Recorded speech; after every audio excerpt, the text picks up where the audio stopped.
Ladies and gentlemen, it is now time. Oh, no. Oh, yeah. I finished these fights. Give me a hell yeah. Top Rope Nation. Learn to love it. It's the best thing going today.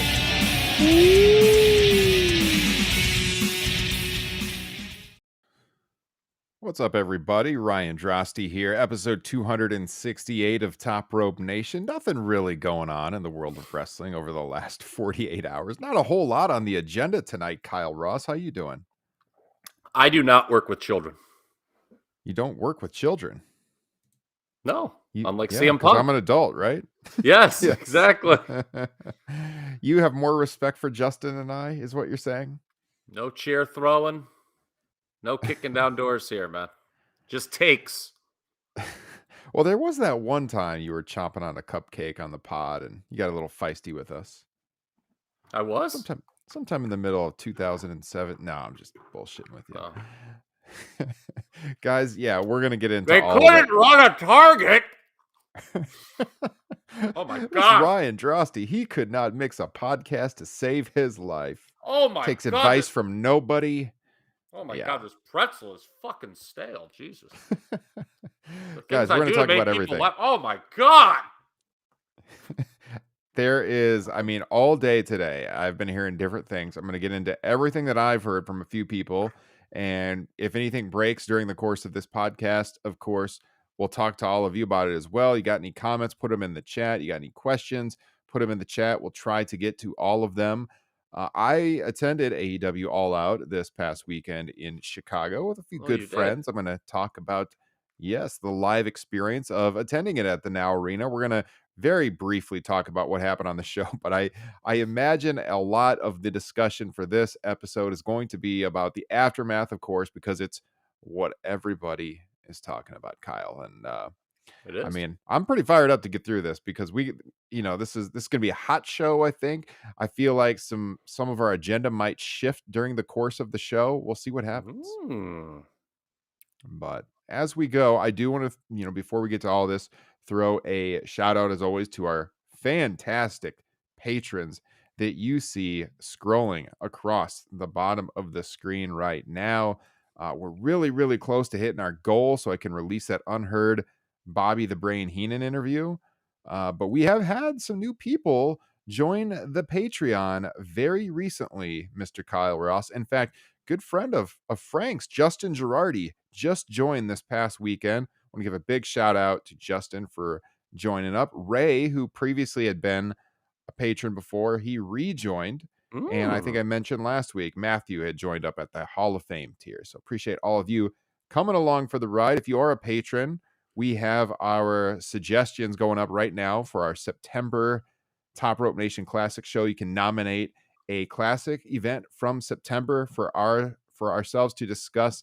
As always, that is our monthly bonus show for patrons. And so that should be a lot of fun. If you're a $10 plus tier patron, you can nominate for the poll.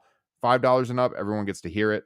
And I think, Kyle, I don't know if you agree, but I think that is probably the number one reason people join Patreon, closely followed by Top Rope Nation Extra. And tell us about the one that you just did, which we just released.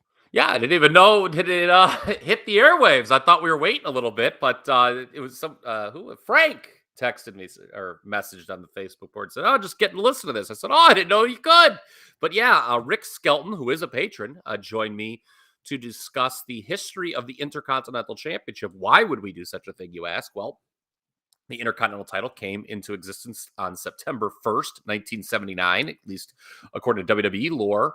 And we did a Mount Rushmore gimmick. I know Chad Repeck has some very strong feelings on the concept of a Mount Rushmore gimmick, but we did one and narrowed it down, each of us, to our top 4 Intercontinental champions. But we went through a lot more than just 4 guys.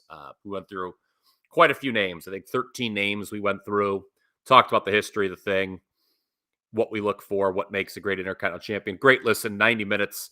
Again, if you're a patron, that is available now to listen. And I think it turned out pretty well. Great listen. I listened to it on the way home from Chicago yesterday, Kyle. Oh. Myself and Tim Jensen, patron of the show, who went along for the ride. Tim joined me in Chicago, as well as Jesse Velasquez, good friend of the pod. Wrestling Unplugged and Undeniable. He was with us in Chicago. Met up with Zach Haydorn, Pro Wrestling Torch, good friend of the pod as well. And we're going to get into all of that. Before we do, Kyle, I'm going to get your grade on the show. So we didn't do a post-show proper like we normally do with All Out. You did do a fantastic brief review of Clash at the Castle, by the way. You guys can check that out in the archives on the podcast feed. But I'm going to talk about the live atmosphere of the show. Again, this is not going to be a full in-depth review. So if you're joining us live right now, we're going to get to Punk and the Elite and all the drama there momentarily. But I did want to cover what it was like being in the building for All Out. Give you the grade. Kyle, before I do, what'd you give this show overall, A through F? Well, I think now one could say that there probably hasn't been a pay-per-view in the history of this business rendered more irrelevant by the real-life aftermath. But if you're just forcing me to grade it as a wrestling show, I'll go C+. Oh, I think okay. I was not nearly as high on it as some other people. I wrote about it on Facebook. Some of that was tempered enthusiasm going in, but I don't know. We'll see. Time will tell, but I think right now it's a testament to the performers that I don't give the show an F, to be honest with you. Mhm. Because right now AEW is kind of in the mud. So, yeah, I don't know. C+ seems fair. I thought it was one of their 4 weakest pay-per-views they ever did. I mean, that's a high bar, though, too. I think you said that in your Mhm. review. I mean, most of their pay-per-views are fantastic. Yeah, Yeah.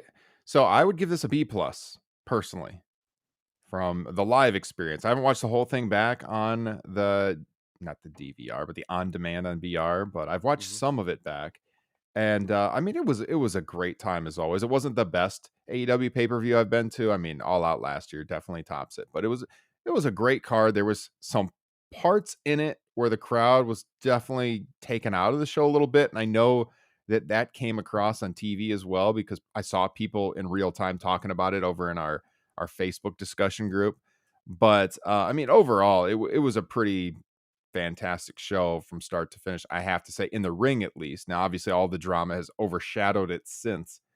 But there was stuff I really liked. I had a great time. We had a great crew there, as I said. So I'm at B+. Our Twitter followers, I did put up the poll as I was walking to my car in the Now Arena parking lot, and I saw that it was basically split, like a third with an A, a third with a B, a third with a C, and almost no D or F grades. So people are pretty split between A, B, and C. I would say most of the AEW pay-per-views we see AB almost exclusively. So there was definitely more C's on this one.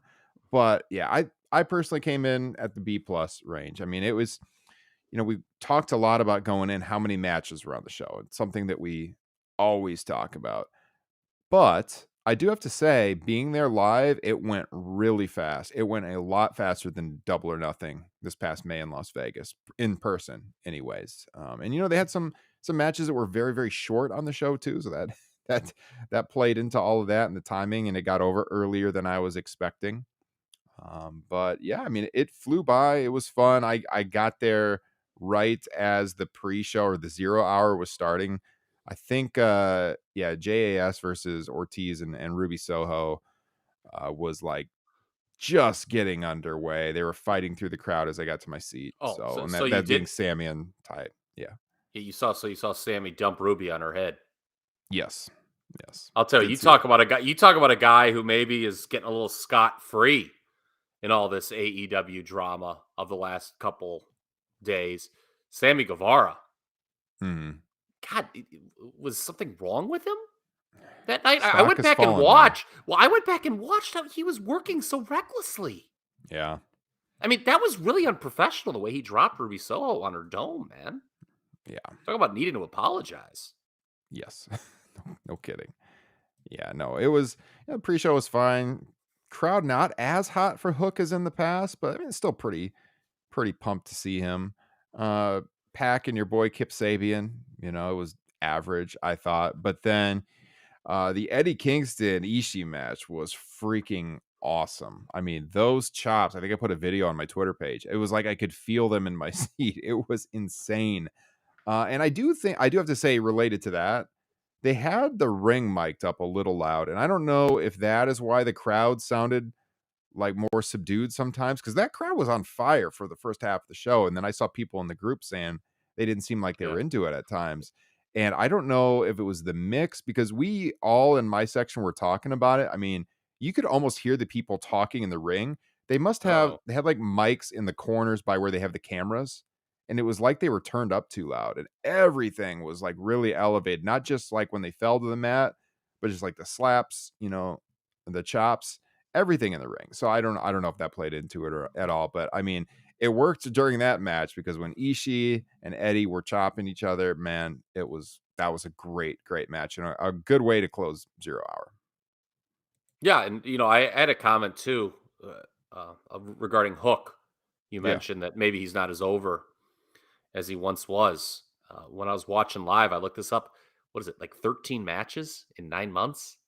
I know we Yeah, all and said take it it's all slow, kind of but the same thing. that might be snail's pace more than slow. I mean, this guy was really over. I don't think you want a Yeah. guy who's really over only working 13 times in 9 months. Ugh. Yeah, and a Lot- lot of it's pretty much the same thing too. I mean, he's kind of working. I guess getting somewhat up the card now with the guys he's working with, but it's still pretty low stuff. Mhm. So, but yeah, no, I mean the crowd was happy to see him, of course. So, now Better shooter than Bobby Fish. let me just ask you this, because again, we're not going to break down every match, just some general thoughts. What did you think of the way that the ladder match ended with? We all in the crowd knew it was MJF when it happened, even though he didn't unmask. What did you make of that? I gave the ladder match a dud. Oh, really? Yeah, I A thought dud? I really just disliked everything about it, to be honest with you. Wow. That surprises me. The crowd loved I it. It was fun real live. I've watched yeah, back on TV, but cannot stress how sick of ladder matches I am. I thought the Royal Rumble style casino gimmick was a huge negative, and I don't know, just a bunch of guys running. I mean, they paid it off in the end with MJF at the end of the show, but I don't know, just a bunch of dudes running out and grabbing the chip for him. It was just mhm. awkward, and yeah, I really hated it, to be honest with you. Yeah, the way it ended with, Stokely Hathaway was not even in the match, revealing his face and him getting what was it, the chip? That Yeah. wasn't great. The match itself, I thought. I mean, I agree with you. I think that they do this too much, and they need to go, tone that down a little bit. But I mean, the match itself had, as you would expect, the high spots, crowd pop, and I mean, it was a fun match. But creatively, I would agree with your criticisms for sure. I hated like how the guys were taking their time. Like I should have been sprinting out. And Hmm. I think it was Kyle Ryan in the chat pointed out, I was like, isn't there usually suits when they do the casino gimmick? And it wasn't that. It was just a guy would, I don't know. They did this before, because wasn't when Adam Page got the number one contender spot last fall, that was a casino style ladder match, right? So this isn't the first. I don't like it really at all. And I don't like ladder Yeah. matches at all. If I was booking a promotion, I would challenge myself, because I like to challenge myself, to do no ladder matches for a full calendar year. I would say I don't really like how these are structured, in that like there's the delayed entrances, because it doesn't make sense that like someone could win the match before everyone's You out just there. know that's not going to happen. Yeah, that I do not like. But I mean, Well, it was a match that the live crowd liked a lot. The ending, there was confusion. I think everyone knew it was MJF. It was cool to hear the Rolling Stones. And, s- yeah. they should have waited till the end to do that, for when MJF actually revealed it.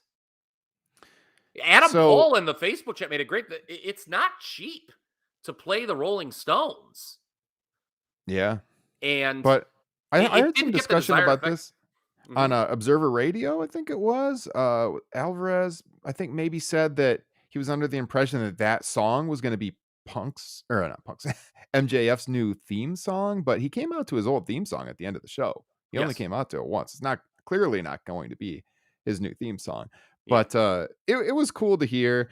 And when he didn't reveal himself, like you could kind of tell body type it was MJF, and just the way he walked. And when that happened, I knew right away he's going to confront Punk at the end of the show for sure. We'll be seeing him again. And, we got that. It was a cool ending. Nobody's talking about it now for other reasons. Nope. And MJF overshadowed in the same way that MJF overshadowed Wardlow back in June, ironically. Yeah, and there was a lot of chatter on Twitter when the show was going on. Oh, is he going to cash in the chip tonight instead? And I was like, I don't know if it works like that, man. And I'm like, that would Yeah. be very WWE. So I'm glad that didn't happen. Although Tony Khan probably wishes it happened now at this point. Yeah, kidding. Yeah. So the Trios Championship match, the Elite and Hangman and the Dark Order crowd absolutely loved this match. The Elite got a great pop coming out, as did Hangman. I loved how they played up the history. They're even making a nod to what happened at Full Gear, where the Bucks gave the nod, to Hangman before he finished off Kenny, and this time they shook their heads at him. That was really good. That's Of course, weird. what's that? I don't understand it. Like, what's the deal? Like, I get it's a callback, but I don't why do we even understand why they gave the approval last year at Full Gear, but they're still with Kenny and wrestling Adam Page? Well, I think maybe their plans changed because of everything going on with Adam Cole. Perhaps that plays into that a little Okay. bit, but I think it'll still come around. I like that they made reference that had happened before.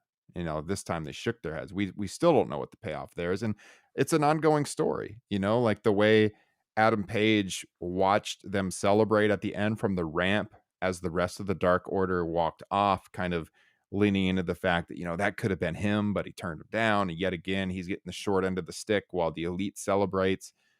This guy keeps missing out. I think that's the story of Adam Page, both for real and in canon here. You're an educator, one of the great educators, not just in the Midwest, but quite frankly, the entire country. So you know what it's like about grading these students these days, dealing with parents. You're more plugged into that than me.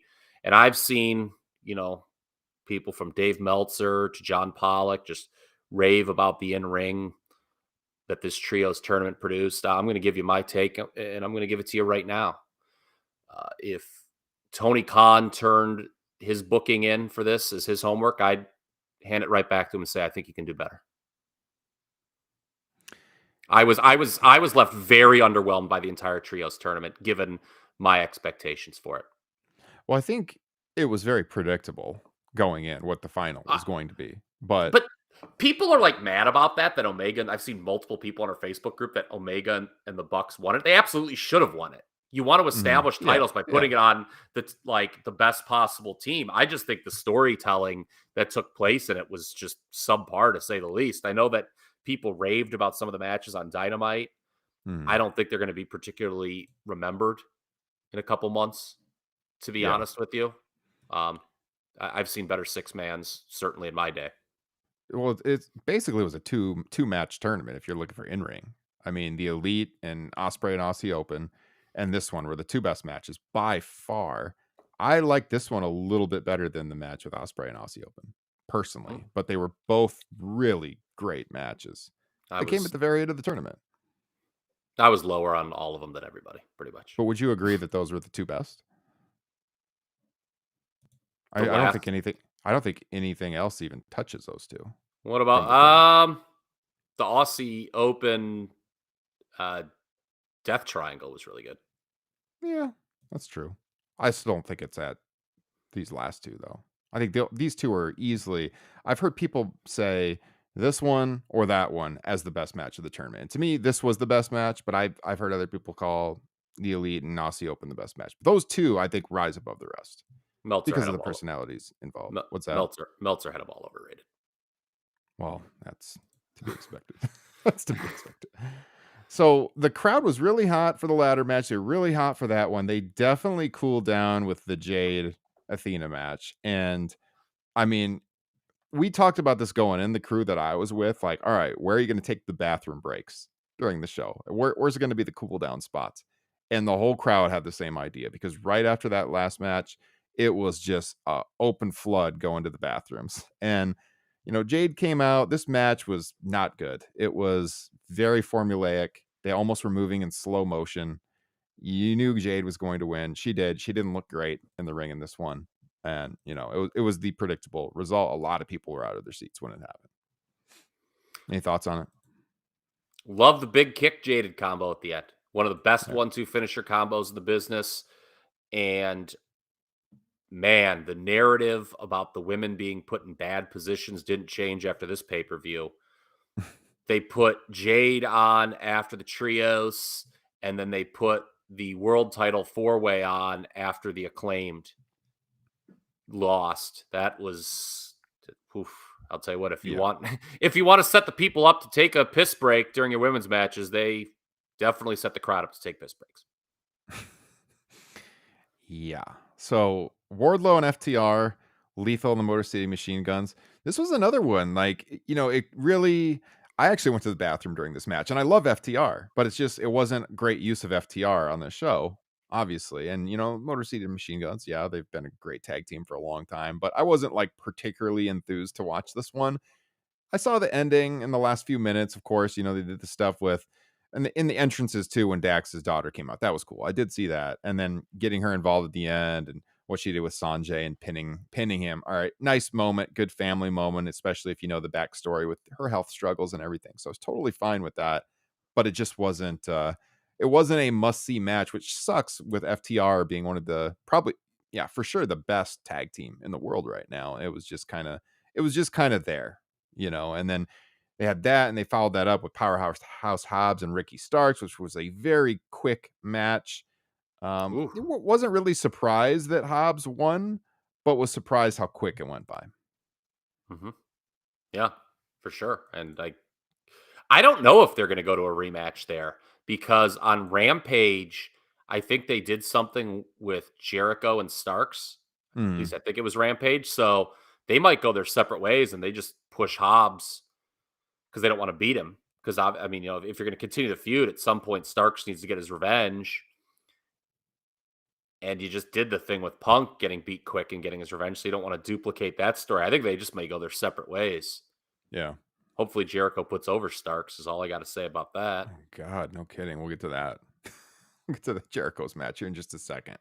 Yeah, one of them I thought we'd probably spend the most time talking about was the tag team title match. And we did our prediction show. I assumed the Acclaimed would win. A lot of people thought the Acclaimed would win.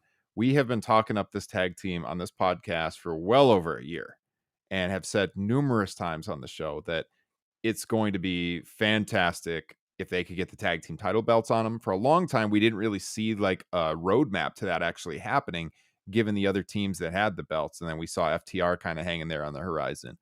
But the way it's played out was Swerve in Our Glory. And then the Acclaimed were definitely just shoehorned into this match for sure. But when it was announced, I figured, there are very few acts in this company on the level of the Acclaimed when it comes to crowd responses right now. Kyle, you've said it on the pod before. Sometimes it reminds you of the New Age Outlaws at their height when it comes to the crowd yelling back at them. It's an excellent act that is undervalued in today's wrestling climate. And I say undervalued because they always get a reaction from those in the building. And there was absolutely a noticeable uptick in the crowd when they came out for the rap, because that's what the people like. They want to hear Max Caster rap. Yep. Yeah, this woke the crowd back up for sure during that entrance. The minute that opening of the theme comes on and he starts saying, yo, it is instant. And I saw the same thing last November up in Minneapolis during Full Gear weekend, so this has been a long time that they have been very, very over with the crowd. And, they've been in tag title matches before, right? Like early in their run, I believe. Yeah. But nothing like where they would seriously actually win. Yeah. There were at no point did anyone believe they would win. No. Yeah. So at this point, when they're at their height and you figure they got a chance at this thing, I was not at all surprised by the crowd reaction. I've heard other podcasts say, wow, they had to be stunned at how into this match people were. I was not. I've seen these guys multiple times live before, and they're always one of the most over acts on the show. And at this point in the card, I got to tell you, I put this out on Twitter. They were the most overact. They got a louder reaction than the Elite got when they came out. For sure. Don't tell For CM sure. Yeah. These guys were over like Rover. They were so over with this crowd, and they were dying to see them win the titles. And some of those near falls in this match, man, the people were going crazy. There was one point where I still thought the Acclaimed were going to win, and they did a really, really close near fall, and I was like, "Damn it, that is right there is where when should they have done rolled it." up Keith Lee. Well, the Yep. crowd really thought that they weren't. It was the mic drop when it got broken up.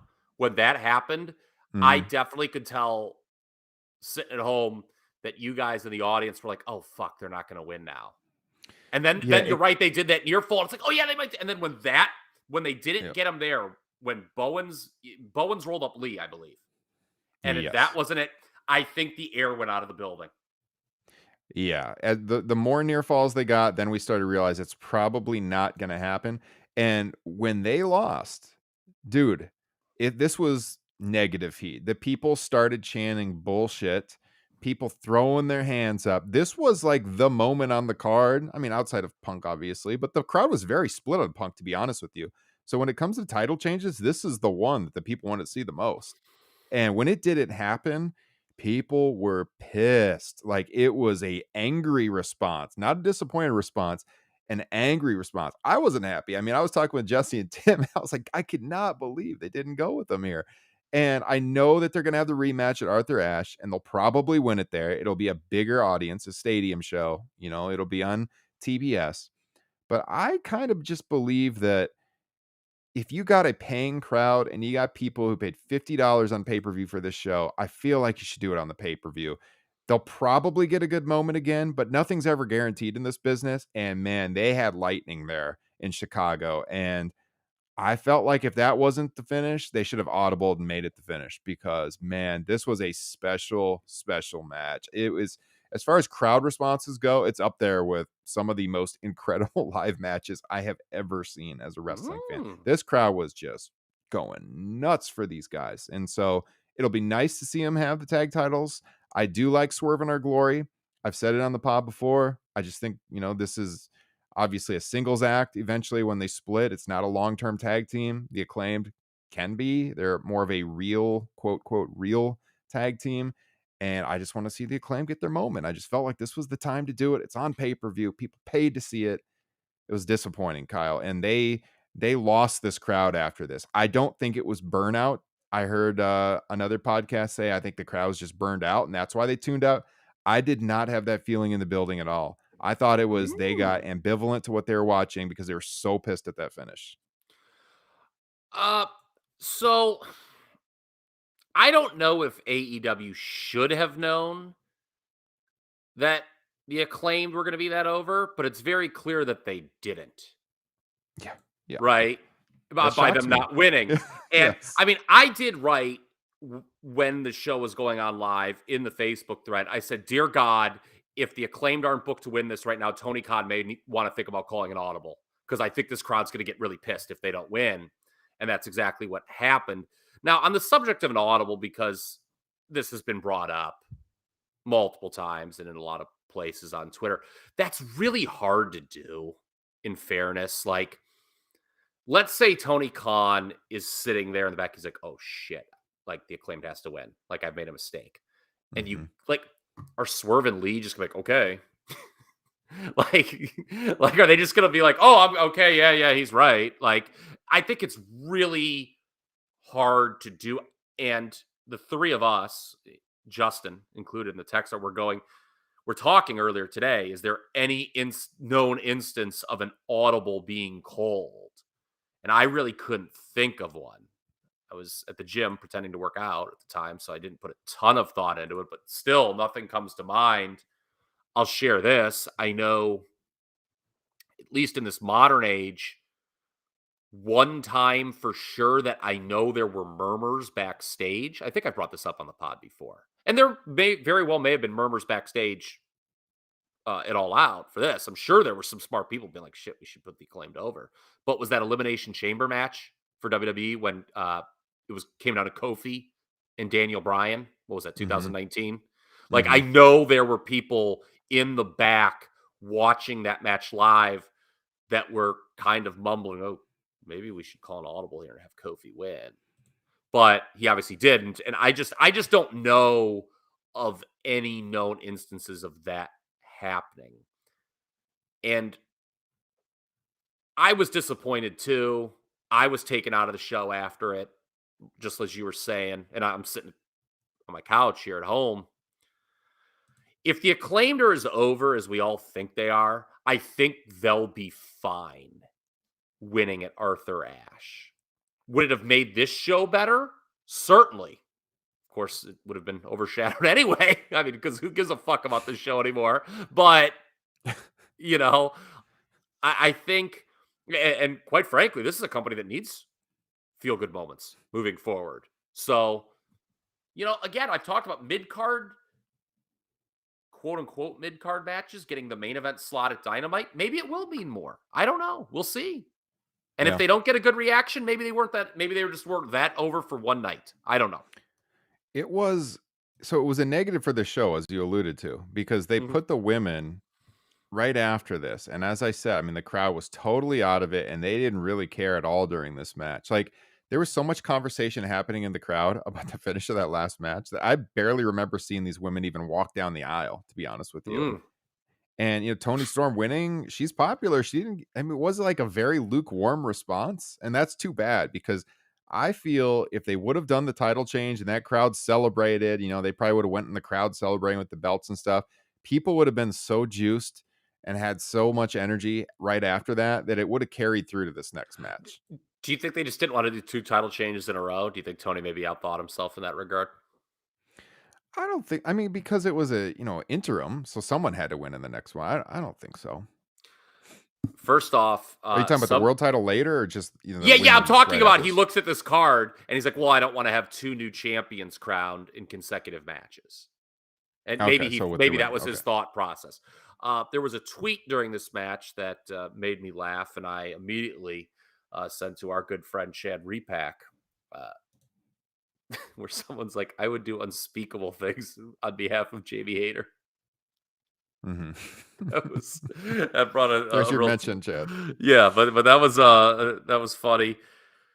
Crowd wanted to see Jamie Hayter win. Yeah, I was gonna. By the way, yeah, like, if there was any crowd reaction to this, it was that they were into Jamie Hayter. Do you know what is a really, really bad sign for AEW? And it's a direct result of roster bloat. You're trying to push so many people that week to week, you don't know who's going to be over and who the crowd's going to go for, because you're just pushing too many people and giving the crowd too many options. This reminds me of a couple years ago in WWE when they couldn't put their finger on their own audience. I think it's a mistake. They've been dragging this Jamie Hayter thing on for a long time. They got to go through with it here pretty soon. And, the finish of this match is going to probably accelerate that, because Britt cost her the title, in the eyes of the fans. But that was the crowd did get it. You guys did react to that for sure when Britt pulled. So I have a question for you, and I don't know if it's chicken and the egg here or what with AEW audience and the women. Does the AEW audience care less about women's wrestling than the WWE audience, or have they been trained to care less about women's wrestling by the way it's positioned? I don't think they care less at all. I think Britt is one of the biggest stars in the promotion, to be honest with you. Okay, but I'm just saying women's matches. Oh, I don't think so, because they've done some pretty legendary ones. I know they're fewer and far between. The roster's smaller. But, they did the blood match. They did the cage match. I don't think the audience is trained to not like women's wrestling. I think that, there's something to be said for them getting the opportunities. Do I think Thunder Rosa should have cut an 8-minute promo like there was a complaint on social media? No. But I do think that the women's division deserves more television time than they get. But I don't think that means the audience isn't there for it. I just think it's a problem with how the shows are booked. Okay. What do you think? I don't know. To be honest with you, it's an interesting. That's why I asked you. Yeah. I legitimately do not know if the AEW audience cares less. Pardon me, about it, or if they've been kind of trained that way. Because that's not like, look at where they were positioned on this card. It's based like you made the point earlier. In many ways, they told you take a piss during this match. The way those matches were positioned. And that's probably not fair to the women involved. And the fact that the women got both of those slots, I don't know. Or, like I said, people probably don't want to say this. Maybe the AEW audience just would piss no matter what if it's the women's match. Yeah, I just don't buy that because I feel like they have been into the women's division a lot over the years. Some of the more popular acts on the show are women. Britt always gets a great response from the crowd. Jamie Hayter's taken off a little bit here. Tony came in with a lot of momentum, and outside of following that tag title match, she usually gets a really good response from the crowd. I think if they give Tony a good run here, she could be really, really good for that women's division. Personally, I mean, she's totally different, really, than a lot of the women that they've pushed so far. She's been in the the WWE before. She has a cool factor to her. We'll see what happens here, but I mean, Jamie Hayter is that wild card out there right now. Like, what's going to happen with her? Because she's clearly the up and comer. We have Jade. I saw the comment in the chat a little bit ago. Has Jade Yes. improved? I don't think Jade's improved in the ring, man. It's a little concerning. I think she has I the star power, obviously. She has an aura about her. She's not that great in the ring, Kyle. I don't think that She's got to get matters. better. You don't I think it don't think matters? I mean, I think it'll come with Hmm. time. I think she should be the I think that's been the big problem with this division in 2022. She should be the women's world champion. I'd actually push back on that. I don't think she's ready. I really don't think she's I ready for I that right now. Here's the problem. So people they would say it about like Goldberg too. Oh, well, can she go 20? Why would you have Jade Cargill work a 20-minute match? Yeah, Like you no, don't she doesn't have need to. to. Yeah. Like it should just be come out, look like a star. And by the way, I had no idea what the hell she was dressed like. My wife had to tell me. I was joking in the group. I don't think there's 5 people in America over the age of 40 who know less about comic books than I do. I was like, why is she all fucking green, man? I'm Yeah. like, what is going on? She broke And down the wall, Kyle, when she came out. I had no idea what that meant. And but she just come out, look like a star, dominate, sell a little bit, big boot, jaded, let's go home. Well, you know what? Her match with Athena, who is talented, was only 4 minutes and 20 seconds, and it wasn't good.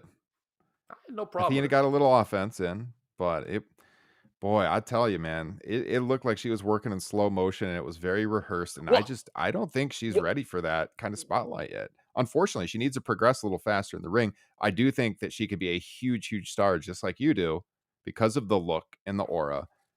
But the in ring is just not quite there yet, even in we short talked matches. we talked about it in the preview show that stylistically that may be a bad matchup. The height, the way Athena's going to want to work the match. She's going to want to do a lot of like high flying moves that require Jade to, bump and sell, and that's not really Jade's game. Mhm. Um, I mean, at least the right person won. Yeah, yeah. Jeff said a champ who can't wrestle isn't going to help the women's division. I mean, there is something to that too. If you want them to take the women's division more seriously, if you think that's a problem, I just don't know if you can have a world champion that destroys people in 2 minutes every time. But we'll see. I mean, she's got time to improve, but I didn't think she looked great in the ring as far as the in-ring work goes, but it was a little disappointing, I will say. And so was the crowd response to this match. As you said, Kyle, they were not put in the greatest of circumstances. And then this is what puzzled me because they did what they did in the tag title match, no title change. The women's match, the crowd was kind of out of it. And then they do the Christian Cage Jungle Boy deal where they know that they're not really going to give the fans the match that was promised because Christian's injured. So they had to, work around that with Luchasaurus doing the turn and feeding him to Christian in the 20-second match. But boy, when you look at that card layout, no title change, even though the crowd really wanted it. And then you do this 2 matches later. And then Jericho right after that beats Bryan. Those 3 of those 4 results in a row, they had a hard time getting this crowd back into it after that. That was a problem with the layout of the show, I thought. I liked Christian Jungle Boy. The crowd didn't care because it was brief, but Again, I don't know. Like to me, like when you had all these matches, I thought it was late in the show. I thought this was okay. Like it was funny.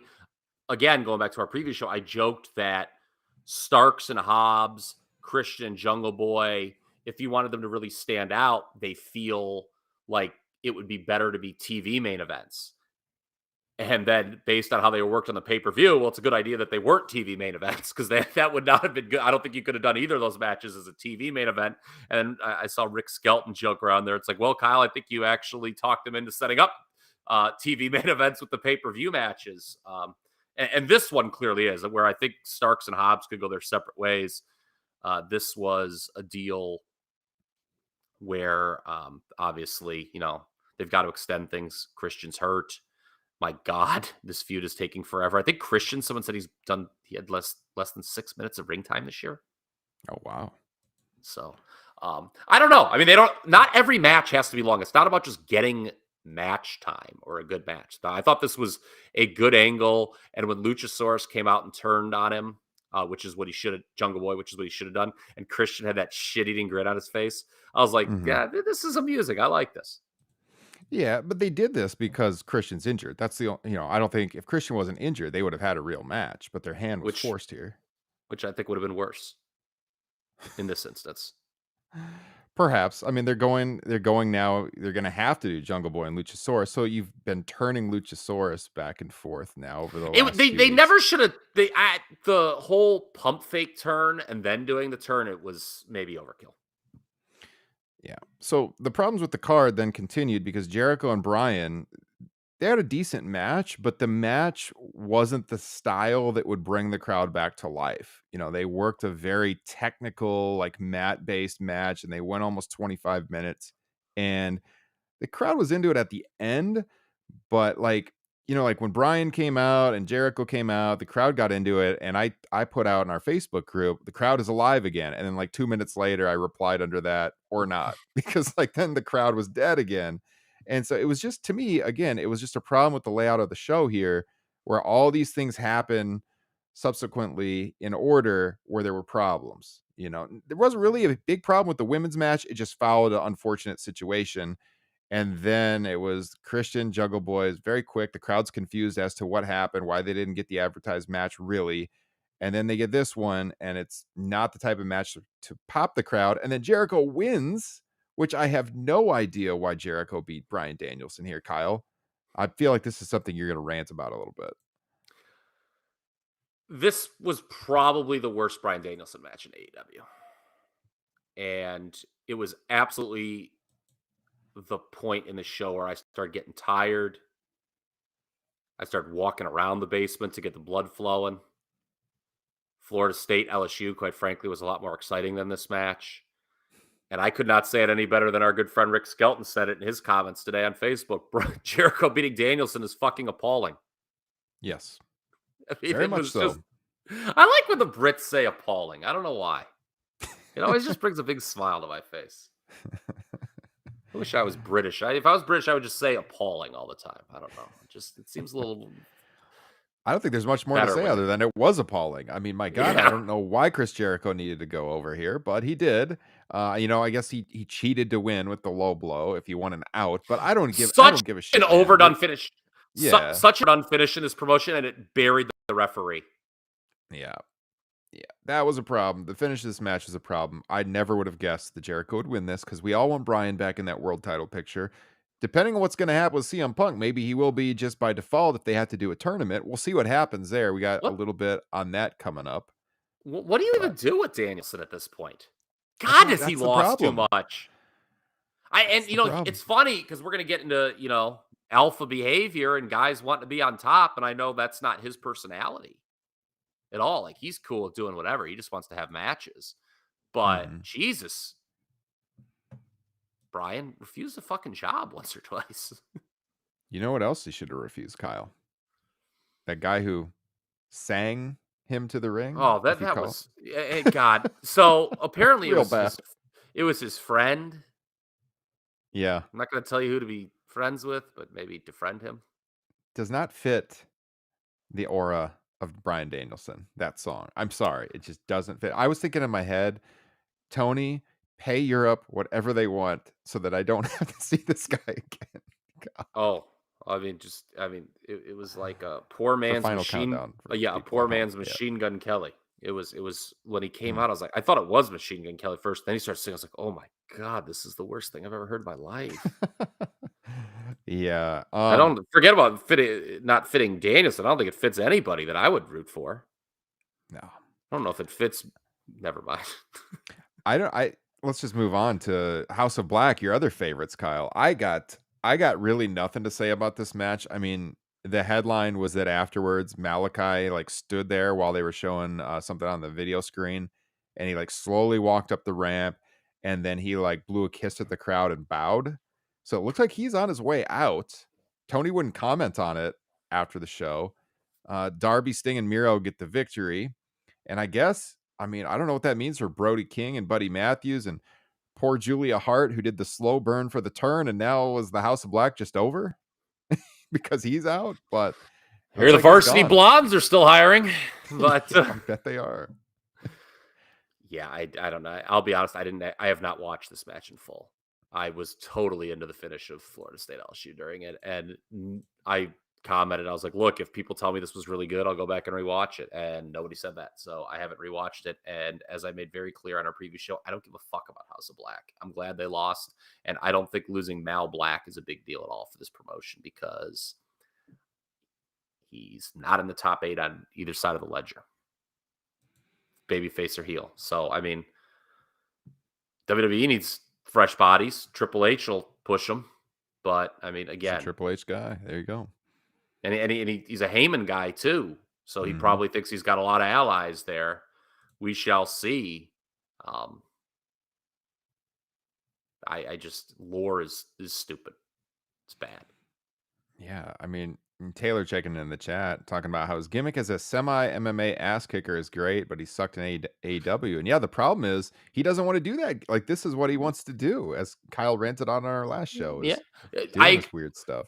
we talked about it on this pod when he came in and like kicked Cody Rhodes' ass, and he was just a badass by himself. He was like a loner character. It was great. And I was like, this is exactly how he should be booked. Now, I will point this out. You know, drubbing Cody Rhodes in like a minute and winning, there's a lot of people who get over doing that. Right? I mean, that's like a spot where if you don't get over, like, you blow, basically. Like, you're just not good, and maybe should seek another profession. But it worked for him. People accepted it, and it was great. But then they just started, you know, like even before the lore, they started putting him in tag team matches, like Andrade. Maybe that's what he was comfortable with, working with XWB. That would say no sense. He should have never been in a single tag team match ever.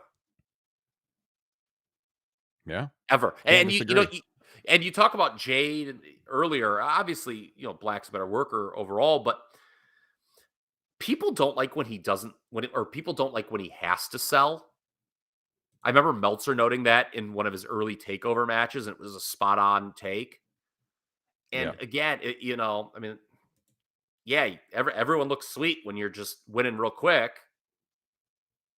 But I mean, if that's what you got, then I don't know. I don't think he stands out enough like Jade does in the women's division to be an impactful star. I just don't in this promotion. I mean, are you pushing him to the I world 100% title? agree. TNT I title? 100% agree. No, you're not. Yeah. All right, main event. I wish and then we're the gonna best for him. we're gonna get into the backstage drama here. So, crowd woke up immediately. Punk's entrance, crowd went crazy. Moxley's entrance, crowd went very crazy. Dude, this John Moxley, man, he is on another level right now. And now, given what has happened in the last 48 hours, it makes you wish that he was still holding the title. But going into the show, he had to drop it. It made sense for him to drop it.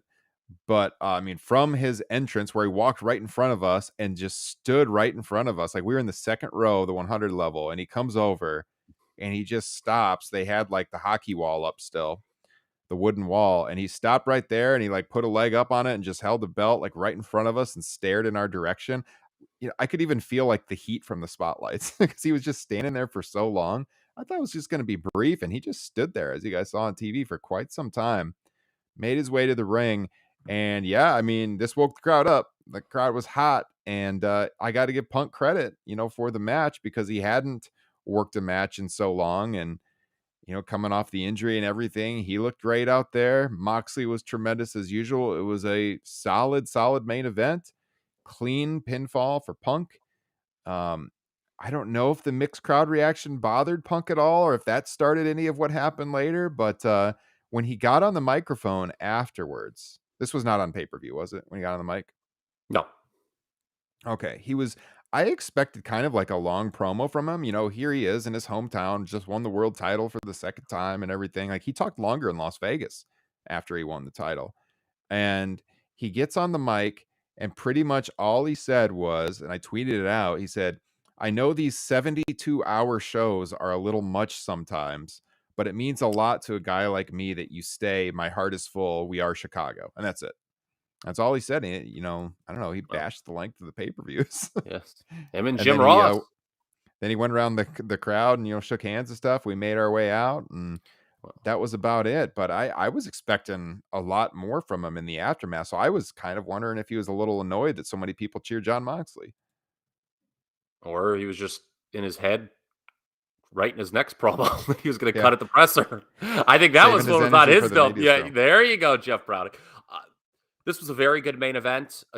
Again, I think my star rating is going to be a lot lower than you see in some of the newsletters online. Maybe some of the tastemakers who have blogs as well. So I'm not even going to bother with my star rating.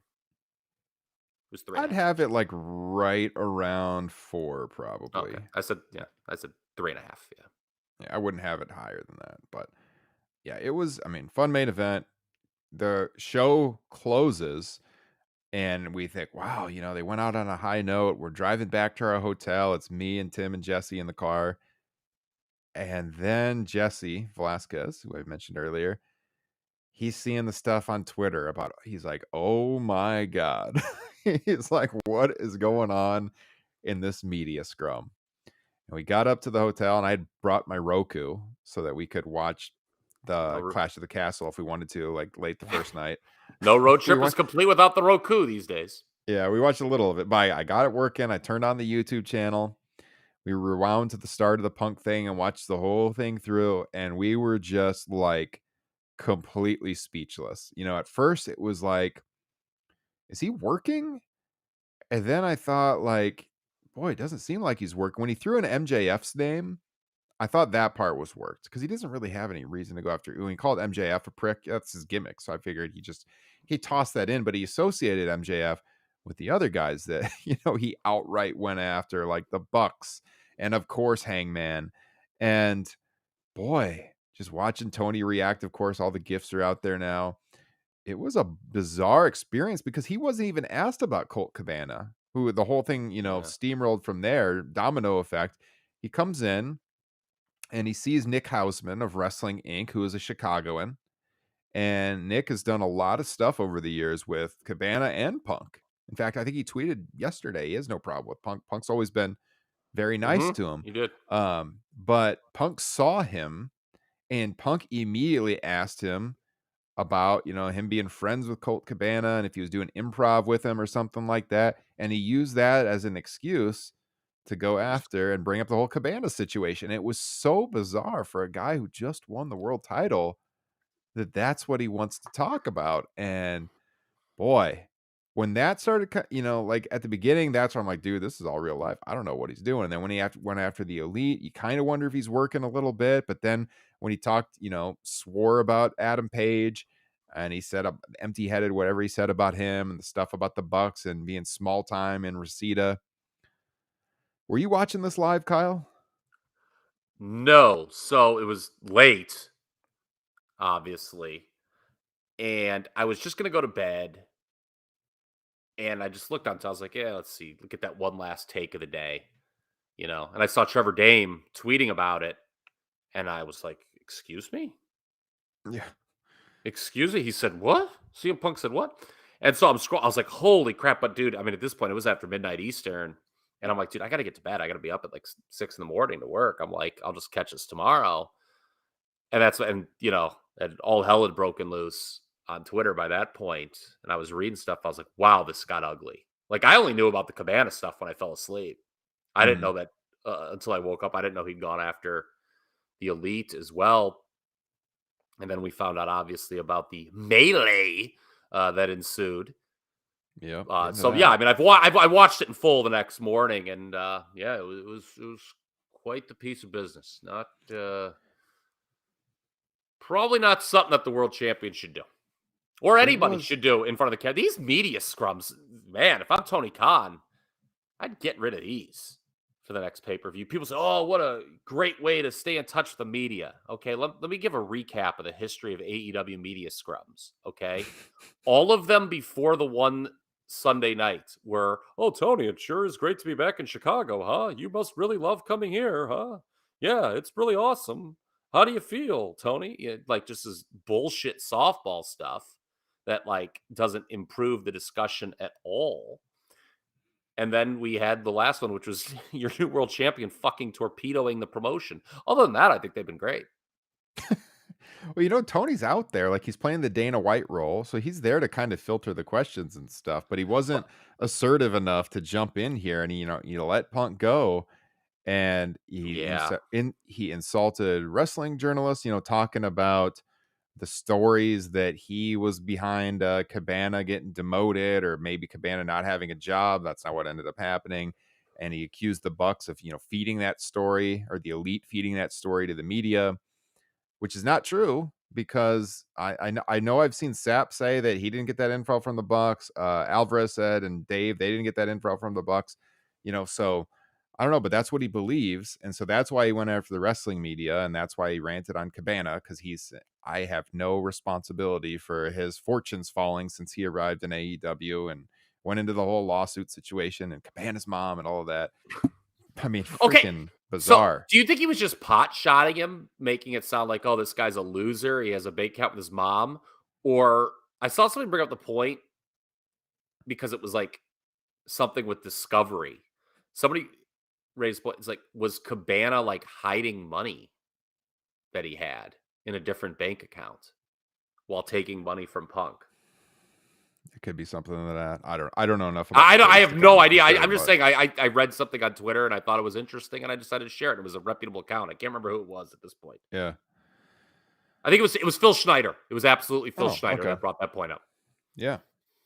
Well, we know what happened afterwards. And I got to tell you too, it was so bizarre. Like, to people who don't know the backstory, they would probably laugh through this, because I actually showed my wife some of this, because she's familiar with Punk. When we started dating, like, I was watching a lot. That was around the Pipe Bomb era, and she liked watching him on TV. She liked Punk and thought he was kind of a cool character and stuff. And when she watched it, she was like, what is he doing? And like the way he was swearing and the way he was eating the cupcake and everything, it was just a bizarre scene, man. He was not in the right frame of mind. And then when he leaves the podium and he goes backstage, and Tony stays out there for the duration of, the entire scrum, Tony didn't see any of the brawl happen. Right. So when they're backstage, there's different accounts of what happened. You can't be surprised that he would get confronted. Right. So like, he goes into his locker room. No. I mean, the idea that Punk would be shocked that he'd be confronted after what he said is nonsense. Of course, they were going to come after something's him. going to happen, right? Boy, there's so much to get into. So there's two different sides to this story that have since come out and stuff. But I will tell you that I was told that the heat on Punk right now from most of the locker room is, quote, nuclear. That Punk is not well liked right now. Of course, he has some people that are defending him. He does have friends there. But overwhelmingly, most people are very negative on him coming out of what happened next and what happened during the press conference. I mean, that's what I was told. So he's in his locker room. The Bucks and Kenny Omega come to confront him.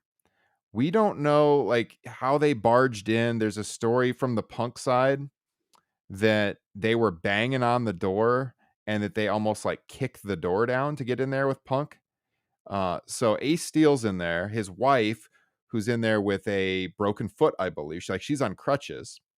She's in there. There's this confrontation. And apparently, the reason Ace Steel went so ballistic is because his wife was in there and she's injured. And, this is not disputed. This happened. He throws some chairs. He hits Nick Jackson in the face with a chair. He bites Kenny Omega. Apparently, Kenny Omega was fairly calm at the beginning, but ends up getting involved in it and getting bit by Ace Steel. Punk reportedly punched Matt Jackson a few times. And the brawl, like, it wasn't very quick. It lasted several minutes as they were screaming at one another. Well, it is AEW, so of course it's going to go on for a long time. Great line. There you go. Eventually, people coming, like Brandon Cutler was there trying to separate them. Of course. Pat Buck was there. Christopher Daniels was there. All these people trying to get it settled down. There was security guards that eventually came in, not police officers, but security guards that eventually came in. And, Jericho he was part of the scrum later on, and you can see him whisper to Tony that something happened backstage. So the things that are not disputed is that Nick Jackson got hit with a chair in the face, that Kenny Omega got bit, that Punk threw down with Matt Jackson. We don't know for sure who took the first shot. Like that has not been officially reported. It's still disputed. There was a lot of people that witnessed this because it went on for a while.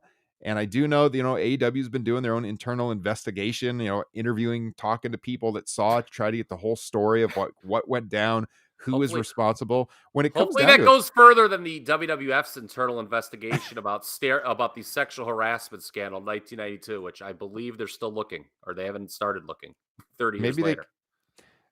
Maybe they can bring in Mark Calloway and he can hold wrestler court, Kyle. That face says it all. There is definitely How did blame his on both TED sides. Talk go over the weekend, by the way? I didn't see any idea. recap about that.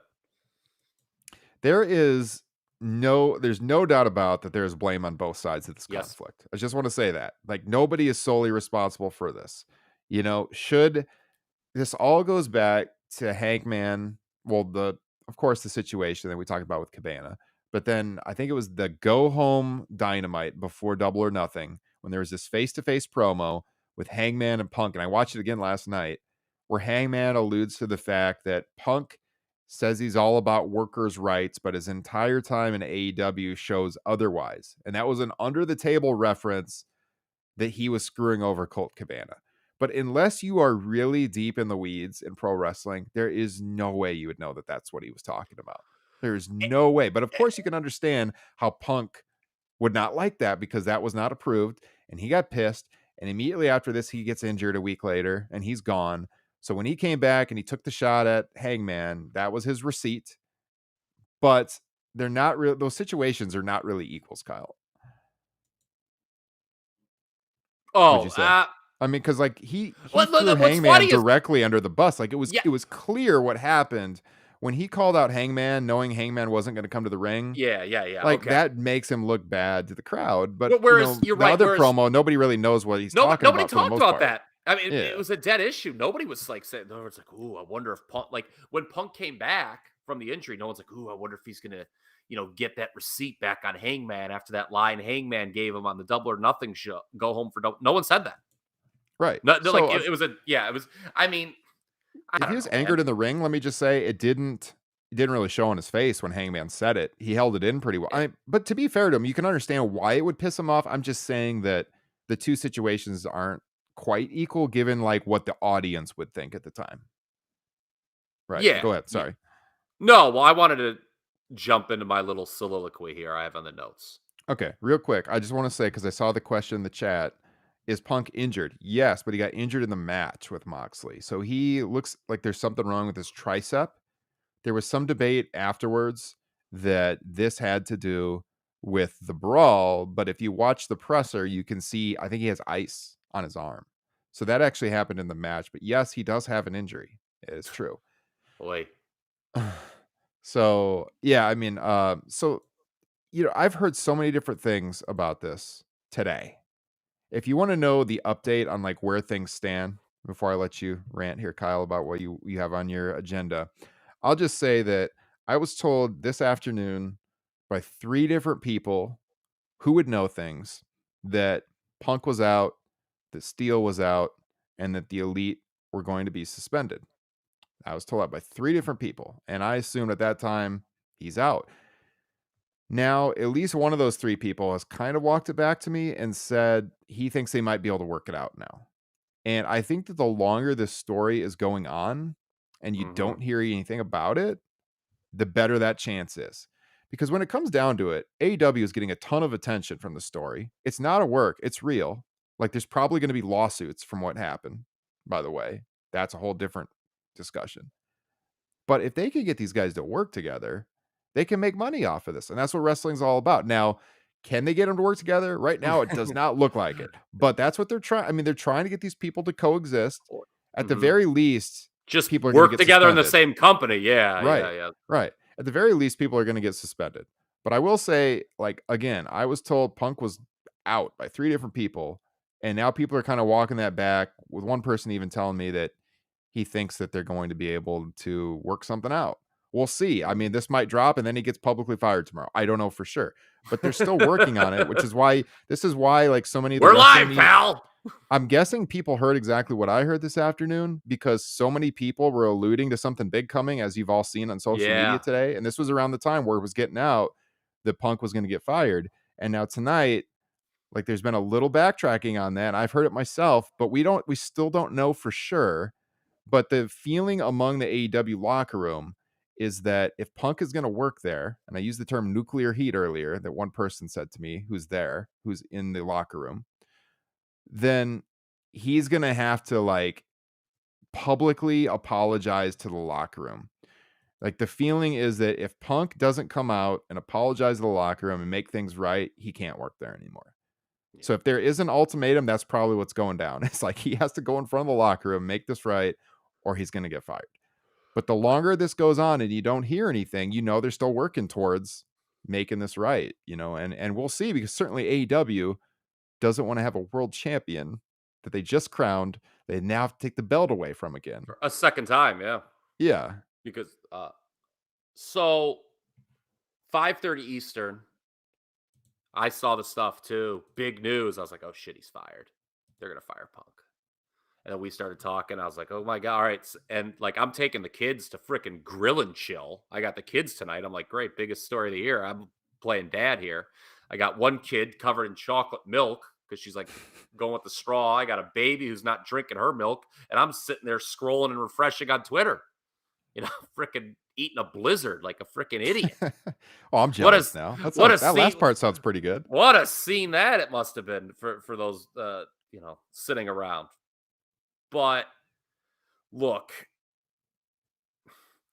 Punk does have to apologize. I mean, everyone's got to apologize, and I'll get it. And I'm not behind the scenes, so I don't know what's going to go on. I'm going to talk about what I do know, what I think I know to be true here in a moment.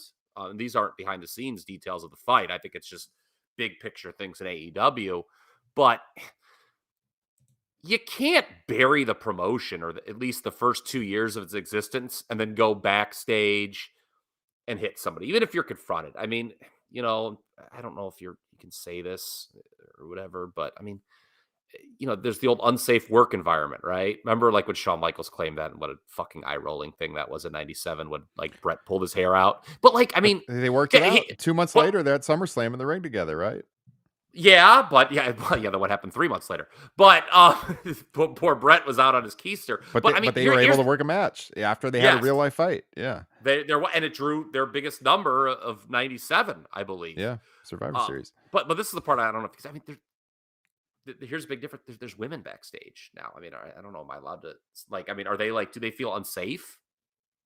Or do men feel unsafe for that matter? I mean, you really can't have this, and obviously there's got to be a lot of apologizing for both. I wasn't back there. I don't know who started the melee, so we don't know who's in fault. I'm just going to trust the reporting on that. But I want to go into what I believe are truths, and you, Ryan Drosty, please react where you see fit, or if you disagree with one of these things. Okay, all right.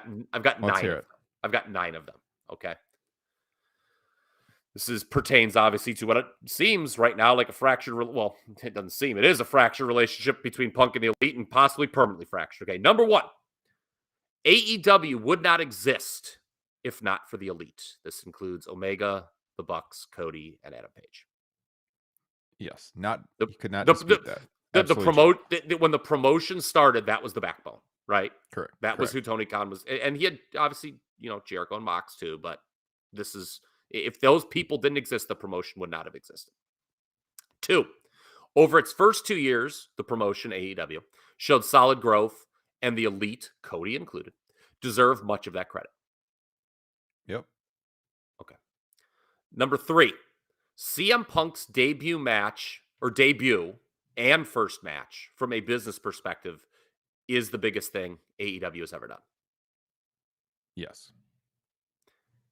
And it was also a tipping point for many people to start paying attention to AEW.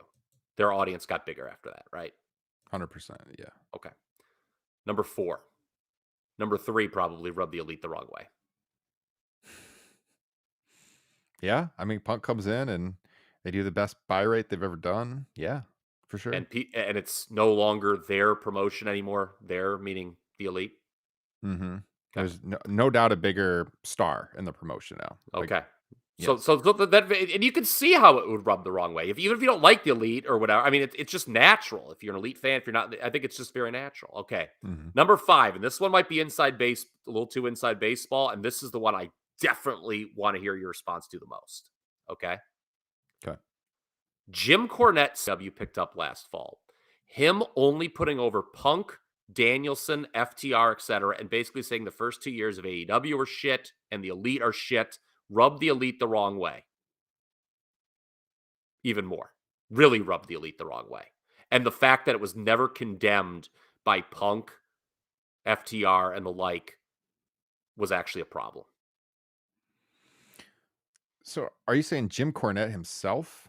Like that they're bothered that Jim Cornette would put over those guys and not them? Jim Cornette has a voice, and it spoke to an audience that AEW picked up post-Punk debut. And basically, Cornette was telling this audience, oh, these guys that they bring, these guys are great. Oh, but that Elite, they're shit. And they're, what is he like? He calls them, what is he called? The trampoline game, whatever his fucking nicknames are for him. And, and it's out there, man. Like people talk about what Jim Cornette says on his show.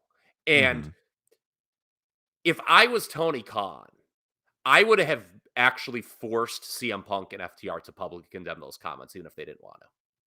I would have said, I would have made CM Punk go on a podcast and say, I hear what Jim Cornette's saying, and I think he's wrong about the Elite. I think the Elite are tremendous. Whether Punk believes the Elite are tremendous, whether he wanted to condemn, I would have forced them to do that. Mm-hmm. I can definitely see where you're coming from there. I don't know that Jim Cornette holds that much power in their minds. Like I know they have commented on him before, and I think the Bucks and Kenny are probably past Jim Cornette and don't really give a shit what he thinks. Okay, but do you to number 3 and number 4 about Punk's popularity? It seemed that Punk's popularity was there, and then like all of a sudden you started to get more divisiveness towards the Elite. You started hearing, and we got a little bit of it on the Facebook page. Oh, Kenny Omega, he quit wrestling school. And you started to hear from a new group of fans, maybe that AEW picked up. Oh, I fucking don't like that, the Elite. And it was being reinforced, I think, by certain messaging in the wrestling media. And that definitely started really pissing the Elite off, I think. Yeah, I think the general idea of what you're saying, even beyond Cornette, just that general perception is for sure. I think that's true. I can definitely see that because you're introducing you used the term alpha male earlier. You're introducing a new alpha who legitimately is a bigger star than them. They might have, Jericho's a big star too, but like he's late in his career. Yeah, exactly. So I don't see them having like that same, that I don't feel like that animosity would be created there. Whereas Punk, he's been gone for so long. He's a massive star. You're right. He does bring a different kind of perception about the business in. He's there with FTR. We know that they've been pretty tight, different work styles. Yeah, I mean, I can definitely see where you're coming from there, and that there's some clashing going on, which is the better way to pick up a larger audience, and that being talked about backstage. Yeah, and I guess me specifically referencing Cornette was to put a face on the talking point. And Jim Cornette is certainly, I think, the most prominent face of that talking point. Like when you think about someone, if you hear, oh, the Elite sucks, like who's the first person in the wrestling media you think of? Yeah, it's Jim Cornette. Okay. Yeah. All right. Number 6 talking point. Coming out of All Out last year, so All Out 2021, I was sitting next to you. AEW had a tremendous looking roster with plenty of top guys, all of whom were over. Punk, Danielson, the Elite, now with Adam Cole, Jericho, Moxley, the 4 pillars, not to mention guys waiting to break out like Hobbs, Starks, the Acclaimed. I even still have a fondness for Anthony Ogogo for some bizarre reason, and think he's someone they should go back to pushing. A ridiculously strong tag division, a need to build up the women's division, right? Like, I think we specifically mentioned this on our review of All Out 2021. Like, holy God, is this roster ready to rip, man? Yeah. Correct? Okay. Yeah. Number 7. That is a ton of masters to serve right there. And thus, Tony Khan made a terrible mistake bloating the roster and trying to push so many new people at once when he already had enough people to push. Yes. That is, yeah, Okay. I don't think you can dispute that. I mean, Th- things that- got that very is- convoluted. Yeah. That is something that I am really, really feeling strongly about, and people aren't going to want to hear this, particularly people who are big fans of AEW.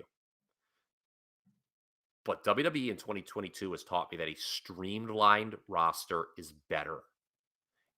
And again, the people who pay tickets to go to the arenas, they just want to see their favorites. And AEW had a strong core of favorites that people would see. And they did not need, like, the amount of people Tony Khan brought in post-Punk, post-Danielson, early 2022. That's what you do when, like, no one is over in your promotion and you need to shake it up. But my God, everyone was already over in the promotion. And I'm not saying these people are terrible, but there was just no room for them to get pushed, these new people. I mean, if you wanted to bring them in just to feed your existing guys that were over, that's one thing. But you just can't you cannot push 20 male singles wrestlers simultaneously in the same promotion. It's never been done. It's never been done. Yeah. All right. Now to the fighting that we saw Sunday night. 8. Okay. Oh, I thought you meant me and you. Okay. No. I thought this was 8. going to get heated here. No. All right. 8. AEW almost certainly needs both Punk and the Elite to compete and be a viable second national promotion. I think Punk does a lot for him. I mean, they still got Bryan Danielson.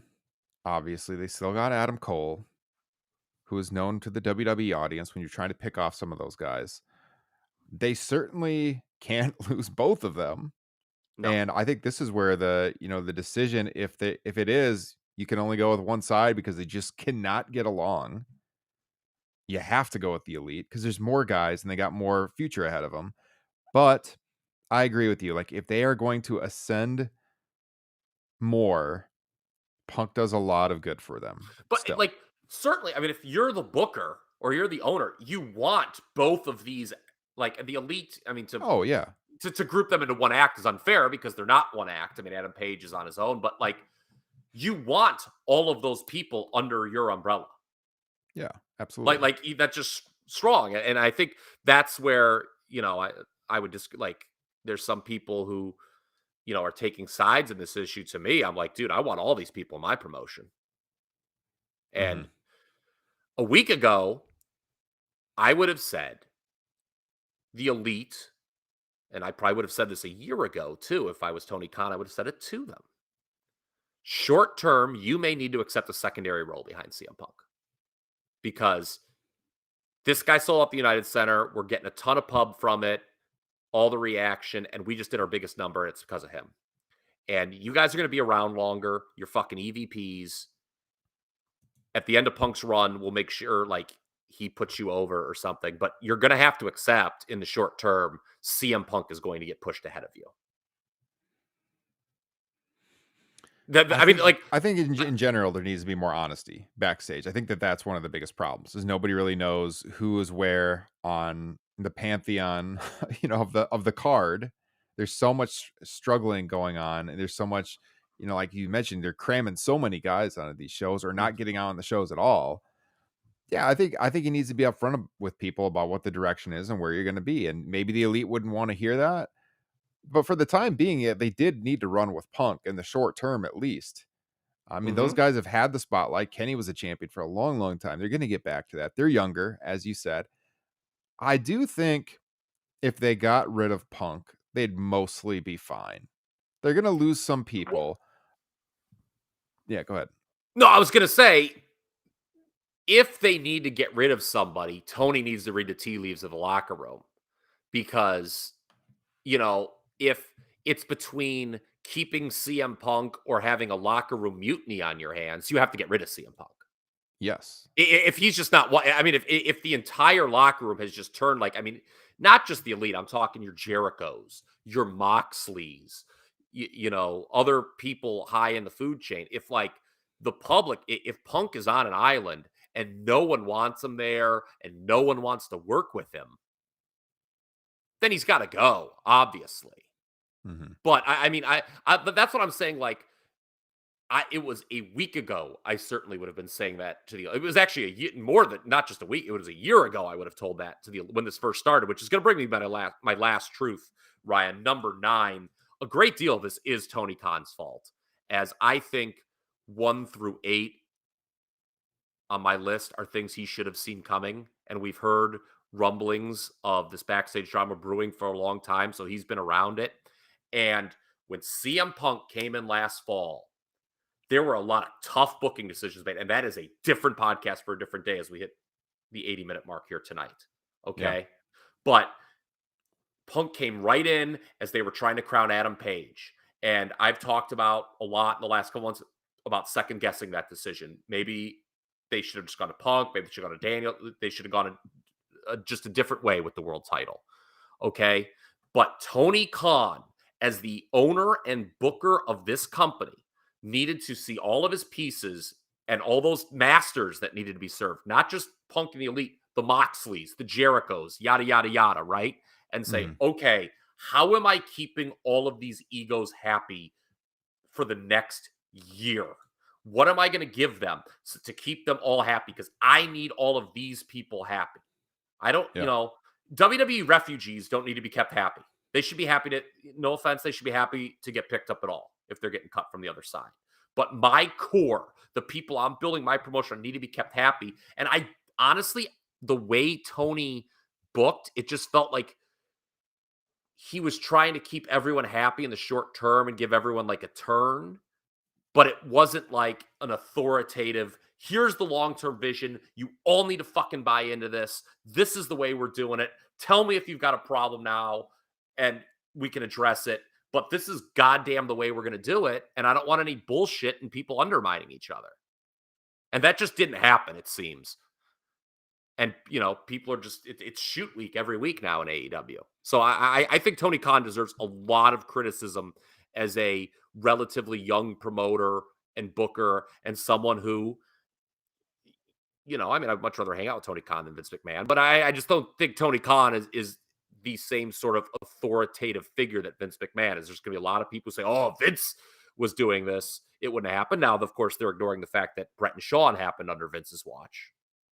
But well, there's always been dislike of wrestling locker rooms. You're going to have that anywhere. Sure. You're gonna have every pro sports team as well, but you have to be able to manage the conflict. So I think what you're seeing is inexperience out of him. I agree. He deserves blame here. I think another problem with this that hasn't been mentioned is having wrestlers in EVP roles is a problem. And for someone like Punk, I mean, I can see why it would, you know, he is a guy who's been around the business for a long time and he's working for what he called kids, you know, and when those guys are your bosses, you know, depending on your mindset, I could see how that would bother him. Other people, it's not going to bother him at all. But I think there is probably something that's inherently problematic about having wrestlers who are still on the show as active competitors as EVPs. And, you know, we see a lot of disingenuous arguments about these guys about, oh, of course they won the trios titles, you know, they're the EVPs. But let's be real, like the Bucks and Kenny Omega have been more than generous over the history of this promotion. We talked about it the first year of the promotion, like, what are these guys doing? They're losing all the time. Yeah, And Meltzer was apoplectic. Remember they when were very conscious about the fact that they didn't want to put themselves over too much. They have been generous putting guys over. Yeah, go. Yeah, Meltzer was like apoplectic that the Bucks put Private Party over on one of the first Dynamites. Yeah. And in retrospect, why did they? And remember the big Kenny Omega, Allen 5 Angels debate of the summer of 2020 or whatever that was?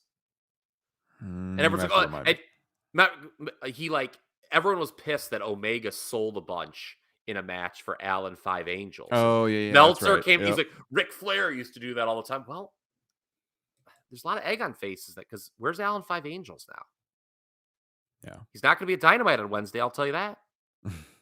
So, I mean, they were all, you're right, they were pretty generous, I think, in retrospect. As far as them not being in that role, I don't know if this is a fair comment to make, but I'll make it anyway. The problem is when their creative is not good, and I'm going to be pretty blunt with you. I can tell when the creative is coming from them, Omega and the Bucks, and it's not good. I actually think a lot of the trios tournament failures and shortcomings is on Omega and the Bucks and their storytelling. I think the fact that Omega's returned at a very piss poor rating compared to what it should have done was the fact that they were doing all this goofy build just on BTE, which is watched by 20% of their audience. Mm-hmm. And the whole t-shirt thing and working his way back slowly from injury, that was a fucking bomb. That bombed. He just completely ignored it at the pay-per-view because people didn't like it. Yeah. Like, why is he wearing this goofy fucking Under Armour t-shirt? We thought he was cleared. Yeah. Yeah. No, Yeah. it's no, I think there are a lot of good points. And yeah, we've talked on the show before about when Tony took the book for the most part in early 2020, the show turned around creatively a lot. But this is a guy who is doing a lot and he's got to be hitting burnout and he needs help. Yeah. And having active wrestlers involved in creative has not usually been a great thing over the history of the business. No, I mean, he needs to hire a booker. Yes. He absolutely needs to hire an independent, authoritative booker who's not going to take shit from anybody and say, God, but the book now, you can't like be, I joked with, I can't remember, I think it was Chad or maybe it was Liam or somebody. I said, this whole situation, this is clearly not something that's going to be fixed by, a Bill Watts gif with a hook 'em up or something like that. I don't think it's going to be like, let the boys just fight again and see who's tougher. Yeah. That's not, but you need somebody who's authoritative, but can also massage the egos, convince everybody you're going in the direction. Because remember, WWE, and this is going to bring me to my final point. I'm really interested to see what you say. I think there actually is an obvious answer to this when I thought about it. But WWE really got going once they freed themselves from the Brett and Shawn drama. No matter whose side you took in that issue, and Shawn was being the fucking asshole, obviously. But once Brett was out of there and then Shawn was out of there, you did get a largely harmonious locker room where everyone was very focused and looking forward and the hierarchy was established. Austin was clearly the top guy, and then you had people trying to get the spots underneath him. So my question to you is, regardless of who you think is Brett, who you think is Shawn, who's right, who's wrong in this situation between Punk and the Elite, who could be AEW's Stone Cold Steve Austin? The guy that passes by the two warring sides, like Austin did in '97 when Brett and Shawn were working themselves into a shoot. Like if you're Tony Khan, who do you build? Who do you build? Has to be MJF, right? Yes, that was the name who came to mind. At first, I was like, God, I don't know if they have one. And then I was like, oh fuck, how about the guy who just came back and has been forgotten about 5 minutes later? And ironically, that is one of the reasons why you want Punk around. So this was mentioned by Jesse. He said, no one's talking about MJF or Wardlow, the two guys who look like The Rock is with them. The backstage shenanigans have overshadowed the stories in the ring, end quote. You want Punk there to put over MJF because Punk is a legend in the wrestling business. He's a big name. For MJF to get the world title, you want the baton passed from CM Punk to him. That will do a lot for him when it comes to his career moving forward, if they can make it happen, just in the same way that Shawn Michaels passed the torch at WrestleMania with the title to Steve Austin, and he needed some encouragement to do so. Yeah, right? with the Undertaker choking him, taping his fist. So this is not something, these backstage shenanigans. It's certainly not unprecedented. If you've followed wrestling for a long time, Undertaker hasn't been around for a while. It just hasn't been around for a while, I feel. But yeah, I mean, you saw this in most locker rooms. I was just saying, Moxley was mentioned in the chat. Moxley's already a made guy. We're talking about a young guy who can go through. He's the man. We all love John Moxley. He's a star. Yeah. I also don't know if I like Moxley a lot. He's had a phenomenal year. He's probably in the discussion for Wrestler of the Year, not just probably is in the discussion of Wrestler of the Year. I just think when I'm thinking long term, 2 years from now, like I would prefer to have MJF, who's right now more of an unknown to the general public. Like John Moxley, for better or worse, will always be, oh, that was a guy they got from WWE. Mm-hmm. Whereas I mean, and Austin, to be fair, they got him from WCW, but the audience was different back then. Mm-hmm.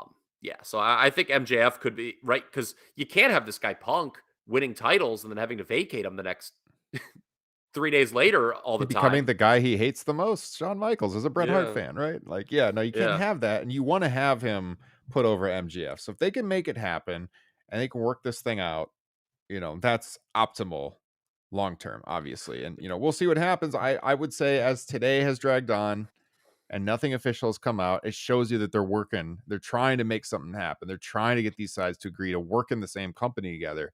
Because when today started, that was not realistic. It looked like it had to be one side or the other. Would MJF coming out Wednesday and just trashing people make it worse? Or would it be a kind of rally? Ooh. Would it be a rally because we're talking about like Austin, or would it be like a rally the fan base around me situation?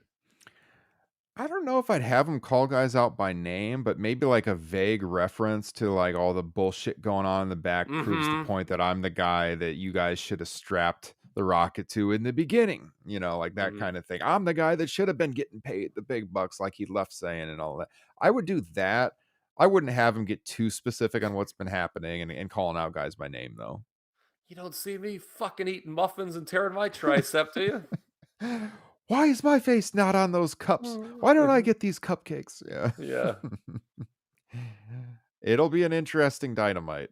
And there'll be a lot breaking probably tomorrow as well. And the situation is ongoing. Hopefully the show's not too out of date in the next 12 hours, Kyle. That's the risk you run when you talk during events. It's true. But God, we want to get on there. I wanted to share with you guys what I had heard over the course of today and, be totally upfront with you on what's happening there. That's the most I can share right now. So if you missed it earlier in the pod, it looked like Punk was on his way out as of mid-afternoon today, from what 3 people told me. And then as the day went on, those comments got a little softer that maybe they're going to be able to work something out. We'll see. We'll see what happens.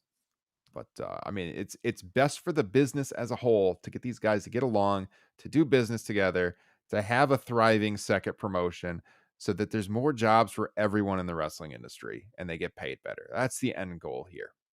We don't get too much into the weeds with this WWE versus AEW thing. We don't cheer on sides. We just want good wrestling, and good wrestling means 2 strong national promotions, which means more jobs for the wrestlers, more jobs for anyone that works in the industry as a whole. So, Hey, and else, I'll be Kyle? yeah. On that note, I'll be honest with you. I thought Clash of the Castle was a better show than All Out. I haven't seen the whole thing yet. I've seen a little of it. I saw the IC title match everyone was talking about. That was a fantastic match. The idea that is one of the best matches in company history is ludicrous, but it was a good match. Who said that? Really good match. Okay, now I Dave want said a that. name. Dave said that. Excuse. That's what I heard.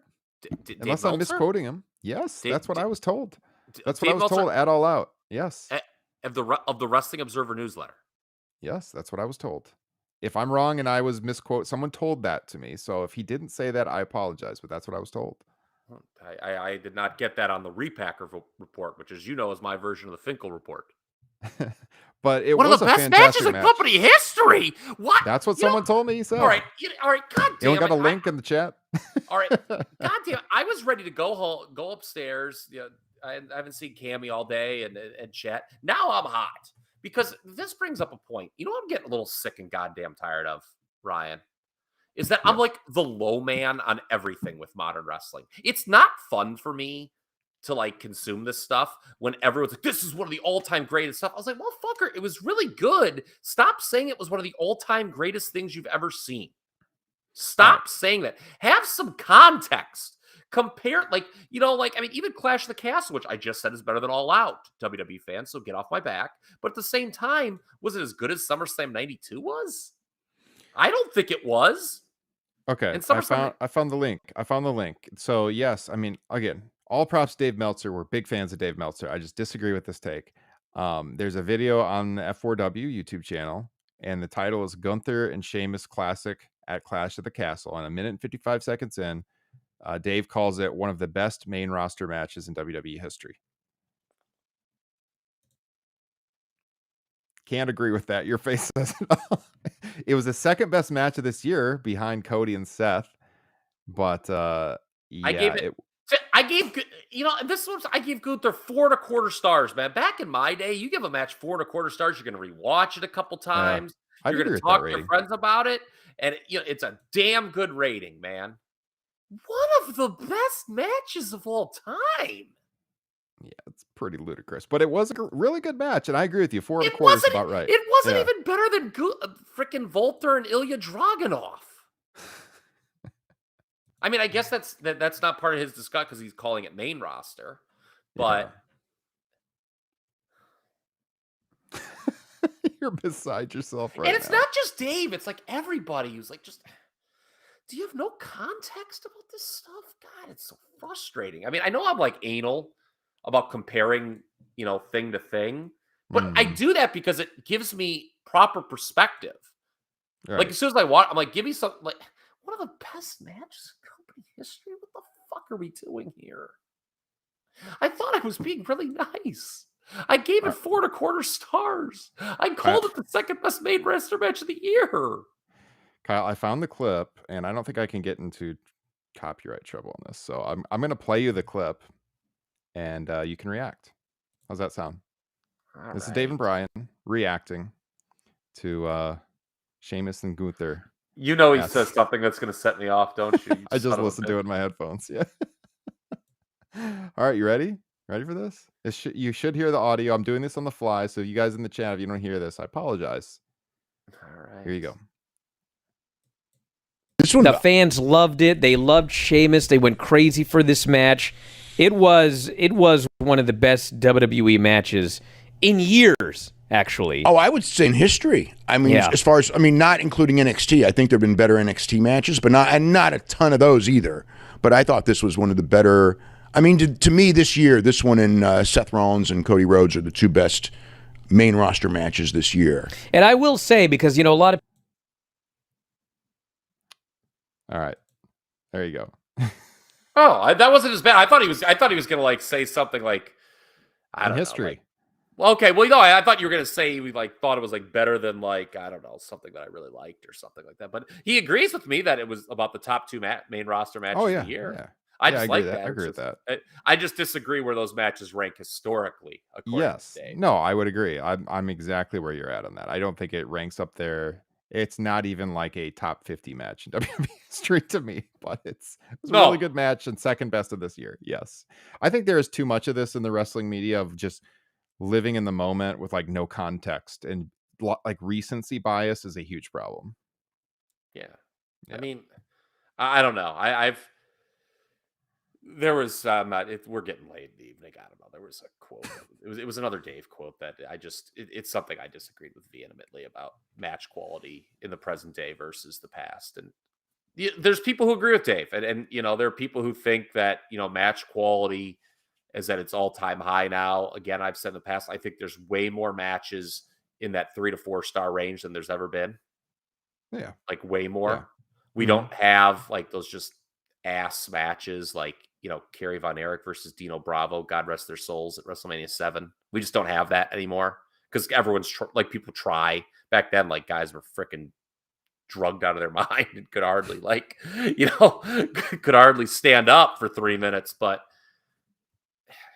I don't know. I think in terms of high end matches, I think like high end like distribution is very even throughout history.